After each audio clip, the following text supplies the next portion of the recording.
Maybe if we move to Clement and Roseanne, there's been a question around food waste, and Clement, you mentioned that you're throwing a lot of flowers, and Roseanne, with your project in actually getting us to recycle waste.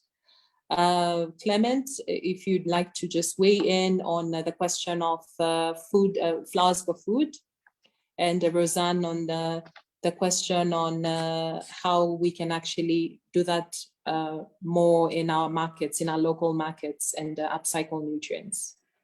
So if we can start with Clement, please. Okay, thank you, Nancy. I think the question of flowers for food, yeah, we are currently running quite a number of pilots around flowers that are edible, roses, carnations, and quite a number of other varieties that we are looking at, just bringing in our quest to add value. We don't have results at a commercial level, small things, trials that are being done, but as time goes, we'll have much more lessons that we are actually learning out of these, and we're able to share those lessons on what we are basically looking at. We have jumped into the area of MRLs from 2020. Last year, now we are doing residue levels, a measurement in flowers.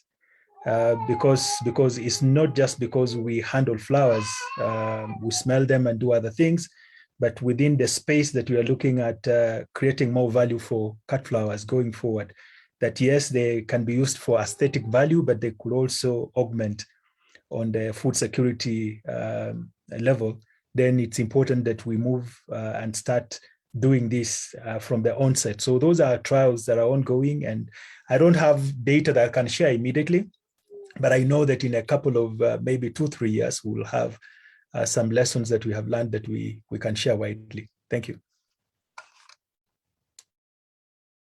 Thank you, Clement. Roseanne? Yeah, thank you very much. On the issue of market and waste, in fact, one of the things that Madame Leah had mentioned about was the concept of smart markets. And there is a thinking that all the vegetable and all the market waste that can be generated in one particular market can then be channeled to black soldier fly farmers that are within that particular market. And so that is work that is under progress. But yes, black soldier flies provides not only for food security, in addressing what you were asking about subsistence farming. I think black soldier fly farming is one of those things that can actually cut the divide between food security and nutritional, food and nutritional security, but also social economic security. Because for instance, you'll find opportunities in waste aggregation, you'll find opportunities in other aspects like drying, you'll find opportunities in even just figuring out which particular waste brings about the most protein content. There was a question from the members, from the attendees, with regard to the protein content of the black soldier fly from potato peels. In general, the black soldier fly larvae will have a protein content of about 40% when dried, and different substrates give different values, some slightly lower, but others, generally it will be around 40%. And that is one of the good things that we have. What would also increase the protein content is a process like defatting. The larvae has got quite a significant percentage of insect oil. So once you defat that, also the protein content goes up. So there's a whole market waiting for farmers to embrace insect farming. Millers are looking for it. It's giving amazing results with chicken farming, chicken for egg production, layers farming. I've tested it out at the farm with kienyeji chicken and pigs. And so really it is an area that is ripe for engagement and ripe for people to get into. Thank you. Thank you very much, Roseanne. And lastly, I'd like to come back to Eunice. And Eunice, there was a question on how best, which platforms can we use to engage with your fellows? How can we engage with them? And how can we actually get to know what they're doing and link up with their various innovative approaches in their day-to-day ventures? Fantastic. So thank you for that question. The Kenya cohort right now is active, and they are engaged in different capacities within the organization. So particularly if it's in regard to the fellowship, we have structured our approach to focus on 3 impact areas: horticulture, aquaculture, and agri-finance.